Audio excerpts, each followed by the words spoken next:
आज है 10 जनवरी शनिवार का दिन। हरकारा के इस ऑडियो अंक में आपका स्वागत है। हरकारा लेकर आया है आज के न्यूज़लेटर का पॉडकास्ट जिसे आपके लिए तैयार किया है निधीश त्यागी के साथ राजेश चतुर्वेदी, गौरव नौडियाल और फलक अफशान ने। जिन खबरों का जिक्र हम यहाँ कर रहे हैं उनके लिंक्स और विस्तृत जानकारी मूल न्यूज़लेटर में है। हरकारा यानी हिंदी भाषियों के लिए क्यूरेटेड न्यूज़लेटर। ज़रूरी खबरें और विश्लेषण, शोर कम, रोशनी ज़्यादा। आज के इस अंक में हम सबसे पहले नजर डालेंगे मध्य प्रदेश पर, जहां कैंसर के इलाज के नाम पर गोबर और गौमूत्र शोध में करोड़ों के कथित घोटाले की बू आ रही है। वहीं दूसरी तरफ गाजियाबाद के विवादित पुजारी यति नरसिम्हानंद ने हिंदुओं को आईएसआईएस जैसा संगठन और आत्मघाती दस्ते बनाने का भड़काऊ आह्वान किया है, जिससे सुरक्षा एजेंसियों के कान खड़े हो गए हैं। हम बात करेंगे ईरान की भी, जहां सरकार विरोधी प्रदर्शन उग्र हो गए हैं और अस्पतालों में घायलों के इलाज के लिए सर्जन कम पड़ रहे हैं। इसके अलावा ग्रेटर नोएडा में कड़ाके की ठंड में नेशनल बॉक्सिंग चैंपियनशिप के खिलाड़ियों को हॉस्टल से बाहर निकाले जाने की शर्मनाक घटना पर भी हमारी नजर रहेगी। आइए अब विस्तार से जानते हैं इन खबरों को।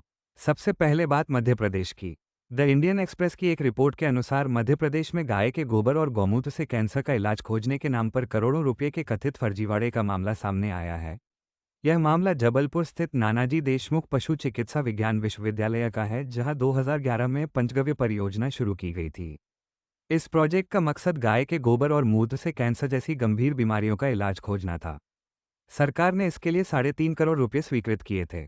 मगर अब जांच में पता चला है कि भारी भरकम खर्च के बावजूद न तो कोई ठोस नतीजा निकला और न ही पैसों का सही हिसाब मिला। रिपोर्टर आनंद मोहन जे बताते हैं कि संभागीय आयुक्त के आदेश पर हुई जांच में वित्तीय अनियमितताओं का खुलासा हुआ है। जांच रिपोर्ट के मुताबिक 2011 से 2018 के बीच करीब 2.25 करोड़ रुपये केवल गोबर, गौमूत्र, गमले और अन्य कच्चे माल की खरीद पर खर्च कर दिए गए। जबकि जांचकर्ताओं का दावा है कि बाजार दर के हिसाब से इनकी कीमत 15 से 20 लाख रुपये से ज़्यादा नहीं होनी चाहिए थी। इतना ही नहीं, शोध के नाम पर विश्वविद्यालय की टीम ने गोवा और बेंगलुरु जैसे शहरों की 24 हवाई यात्राएं की, जिनका शोध से कोई सीधा संबंध नहीं दिख रहा। अतिरिक्त कलेक्टर रघुवर मरावी ने बताया कि जांच में 7.5 लाख रुपये की एक ऐसी गाड़ी की खरीद का भी पता चला है जिसकी मंजूरी मूल प्रस्ताव में नहीं थी। हालांकि विश्वविद्यालय के रजिस्ट्रार डॉक्टर एस तोमर ने सभी आरोपों को खारिज करते हुए कहा है कि पूरी प्रक्रिया में सरकारी नियमों का पालन किया गया है। अब रुख करते हैं अयोध्या की ओर। अयोध्या प्रशासन ने राम मंदिर के 15 किलोमीटर के दायरे में मांसाहार की डिलीवरी पर प्रतिबंध लगा दिया है। यह फैसला उन शिकायतों के बाद लिया गया है जिनमें कहा गया था कि फूड डिलीवरी कंपनियां अयोध्या शहर की परिधि में मांसाहारी भोजन की आपूर्ति कर रही हैं। टाइम्स न्यूज़ नेटवर्क में अरशद अफजल खान की रिपोर्ट के मुताबिक उन होटलों और होमस्टे को भी चेतावनी जारी की गई है जहां मेहमानों को मांसाहारी भोजन और शराब परोसी जा रही थी। अयोध्या के सहायक खाद्य आयुक्त मानिक चंद्र सिंह ने बताया कि शिकायतों के बाद ऑनलाइन नॉन वेज डिलीवरी पर रोक लगा दी गई है। हालांकि राम पथ पर अभी भी 2 दर्जन से अधिक लाइसेंस प्राप्त शराब की दुकानें मौजूद हैं। इस पर रक्षा मामलों के विशेषज्ञ सुशांत सिंह ने एक्स पर टिप्पणी करते हुए लिखा कि काश उन्होंने ये जानने के लिए रामायण पढ़ी होती कि वनवास के दौरान राम और सीता क्या खाते थे। पश्चिम बंगाल से खबर है कि मुख्यमंत्री ममता बनर्जी ने चुनाव आयोग पर गंभीर आरोप लगाए हैं। ममता ने राज्य में चल रहे विशेष गहन पुनरीक्षण यानी एसआईआर की निंदा करते हुए कहा कि इस प्रक्रिया के कारण अब तक 77 लोगों की जान जा चुकी है। टीओआई न्यूज़ डेस्क के मुताबिक मुख्य चुनाव आयुक्त ज्ञानेश कुमार को लिखे पत्र में ममता ने कहा कि यह चौंकाने वाला है कि एक ऐसा अभ्यास जिसे रचनात्मक होना चाहिए था, उसमें अब तक इतनी मौतें हो चुकी हैं और कई लोग बीमार पड़ गए हैं। उन्होंने आरोप लगाया कि यह प्रक्रिया आम नागरिकों को प्रताड़ित कर रही है। इसी बीच द न्यू इंडियन एक्सप्रेस के लिए शुभेंदु माइती की रिपोर्ट बताती है कि हावड़ा जिले में एक सहायक चुनाव पंजीयन अधिकारी मौसमी सरकार ने मतदाता सूची में चल रही गड़बड़ियों के विरोध में अपने पद से इस्तीफा दे दिया है। मौसमी ने आरोप लगाया कि लॉजिकल विसंगतियों के नाम पर जो प्रक्रिया अपनाई जा रही है वो समाज के वंचित और हाशिए पर रहने वाले लोगों का मताधिकार छीनने की एक साजिश हो सकती है। मौसमी ने कहा कि वो अपनी अंतरात्मा के साथ समझौता नहीं कर सकती, इसलिए इस्तीफा दे रही हैं। बंगाल में ही ममता सरकार और ईडी के बीच टकराव अब सुप्रीम कोर्ट तक पहुंच गया है। टेलीग्राफ इंडिया की रिपोर्ट के मुताबिक ममता बनर्जी की सरकार ने सुप्रीम कोर्ट में एक कैविएट दाखिल की है। इसमें अनुरोध किया गया है कि तृणमूल कांग्रेस से जुड़ी फर्म आईपैक के दफ्तर पर ईडी की छापेमारी के मामले में राज्य सरकार का पक्ष सुने बिना कोर्ट कोई आदेश पारित न करे। ईडी ने आरोप लगाया है कि मुख्यमंत्री ममता बनर्जी ने छापेमारी के दौरान जबरन चोरी की और डिजिटल डिवाइस अपने साथ ले गईं। वहीं ममता का कहना है कि वो अपनी पार्टी के डेटा को चोरी होने से बचा रही थी। कोलकाता पुलिस ने अब ईडी अधिकारियों के खिलाफ ही जांच शुरू कर दी है और सीसीटीवी फुटेज खंगाले जा रहे हैं। राष्ट्रीय सुरक्षा सलाहकार अजित डोभाल ने एक बड़ा बयान दिया है। द टेलीग्राफ इंडिया की रिपोर्ट के अनुसार दिल्ली में एक कार्यक्रम को संबोधित करते हुए डोभाल ने कहा कि भारत को अपने दर्दनाक इतिहास और आक्रमणों का बदला लेना चाहिए। उन्होंने स्पष्ट किया कि बदला लेने का मतलब हमला करना नहीं बल्कि देश को इतना शक्तिशाली बनाना है कि दोबारा कोई हम पर हावी न हो सके। डोभाल ने प्रधानमंत्री मोदी की तारीफ करने के लिए नेपोलियन का एक कथन इस्तेमाल किया कि मैं भेड़ों के उस झुंड से नहीं डरता जिसका नेतृत्व एक शेर कर रहा हो, लेकिन शेरों के उस झुंड से डरता हूं जिसका नेतृत्व एक भेड़ कर रही हो। सोशल मीडिया पर लेखक राजू परुलेकर का एक ट्वीट थ्रेड काफ़ी चर्चा में है। उन्होंने देश में मुसलमानों के खिलाफ बढ़ती नफरत और मॉब लिंचिंग पर एक भावुक ट्वीट करते हुए खुद को शर्मिंदा हिंदू बताया और सार्वजनिक माफ़ी मांगी।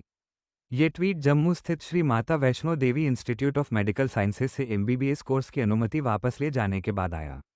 दरअसल कॉलेज के पहले एमबीबीएस बैच में 44 छात्र मुस्लिम थे और कॉलेज के बाहर कुछ संगठनों द्वारा विरोध प्रदर्शन किया जा रहा था। राजू परुलेकर ने लिखा कि कुछ खुद को हिंदू कहने वालों को जो शैतानी खुशी मिल रही है वो घिनौनी है। उन्होंने कहा कि मनुस्मृति के मानने वाले उसी संविधान का इस्तेमाल कर रहे हैं जिसने अल्पसंख्यकों को बराबरी का दर्जा देने का वादा किया था। उन्होंने कांग्रेस और विपक्ष की चुप्पी पर भी सवाल उठाए। अब बात करते हैं नफरती भाषणों की। ऑल्ट न्यूज़ की रिपोर्ट के अनुसार गाजियाबाद के डासना देवी मंदिर के पुजारी यति नरसिम्हानंद गिरी ने एक बेहद भड़काऊ बयान दिया है। रिपोर्टर पवन कुमार बताते हैं कि नरसिम्हानंद ने हिंदुओं से बजरंग दल छोड़कर आईएसआईएस जैसा संगठन खड़ा करने और आत्मघाती दस्ते बनाने का आह्वान किया है। ये बयान ऐसे समय आया है जब हिंदू रक्षा दल के अध्यक्ष पिंकी चौधरी ने गाजियाबाद में खुलेआम तलवारें बांटी। पुलिस ने इस मामले में पिंकी चौधरी समेत कई लोगों को गिरफ्तार किया है। रिपोर्ट में बताया गया है कि यति नरसिम्हानंद अपनी जमानत शर्तों का खुला उल्लंघन कर रहे हैं, फिर भी प्रशासन की ओर से कोई सख्त कार्रवाई न होना सवाल खड़े करता है। इसी नफरती माहौल के बीच उत्तर प्रदेश के मुरादाबाद में एक दिल दहला देने वाली घटना सामने आई है। द टाइम्स ऑफ इंडिया के मुताबिक हिंदू कॉलेज के बाहर 19 वर्षीय मुस्लिम छात्र फरहाद अली पर ज्वलनशील पदार्थ फेंककर आग लगा दी गई।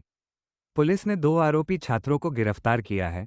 पुलिस इसे दुर्घटना बताने की कोशिश कर रही है, लेकिन पीड़ित छात्र ने सवाल उठाया है कि अगर ये दुर्घटना थी तो आरोपियों ने लाइटर का इस्तेमाल क्यों किया।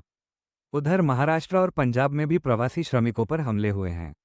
डेक्कन क्रॉनिकल के मुताबिक महाराष्ट्र में मुर्शिदाबाद के एक श्रमिक रिंतु शेख की बांग्लादेशी होने के शक में हत्या कर दी गई। वहीं पंजाब में भी एक श्रमिक की मौत हुई है। इस बीच आगरा से 38 बांग्लादेशी नागरिकों को सजा पूरी होने के बाद निर्वासित कर दिया गया है। मध्य प्रदेश के इंदौर से पर्यावरण को लेकर चिंताजनक खबर है। पीसीबी के सर्वे में इंदौर के भागीरथपुरा और आसपास के भूजल में मल संबंधी बैक्टीरिया यानी फेकल कोलीफॉर्म की पुष्टि हुई है।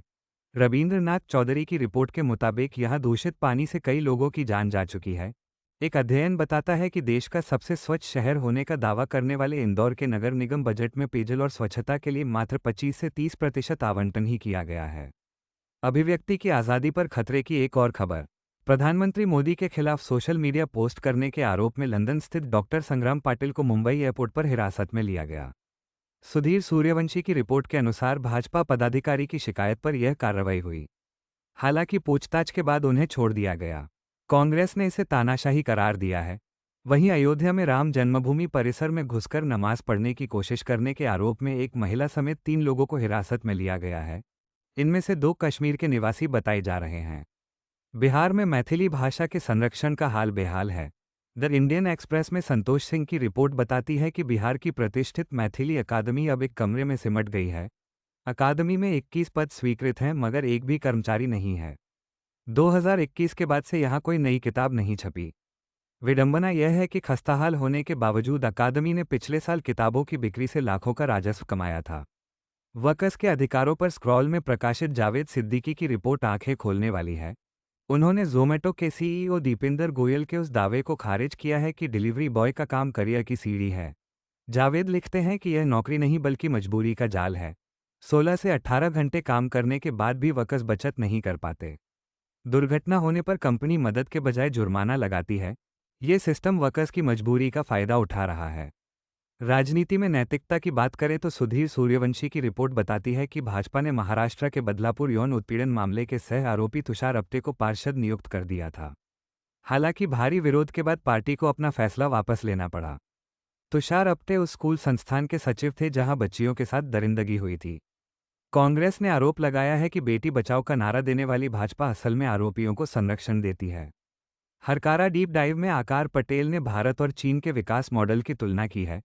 पटेल बताते हैं कि 1990 में भारत और चीन लगभग बराबर थे, लेकिन आज चीन सुपर पावर है। चीन ने इंफ्रास्ट्रक्चर और तकनीक पर काम किया, जबकि भारत धर्म आधारित राजनीति में उलझ गया। पटेल के मुताबिक हिंदू राष्ट्र का हासिल केवल आत्ममहिमा और बुलडोजर राजनीति है।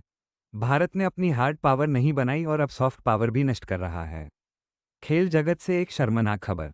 इंडियन एक्सप्रेस की रिपोर्ट के अनुसार ग्रेटर नोएडा में नेशनल बॉक्सिंग चैंपियनशिप के दौरान खिलाड़ियों को कड़ाके की ठंड में हॉस्टल से बाहर निकाल दिया गया।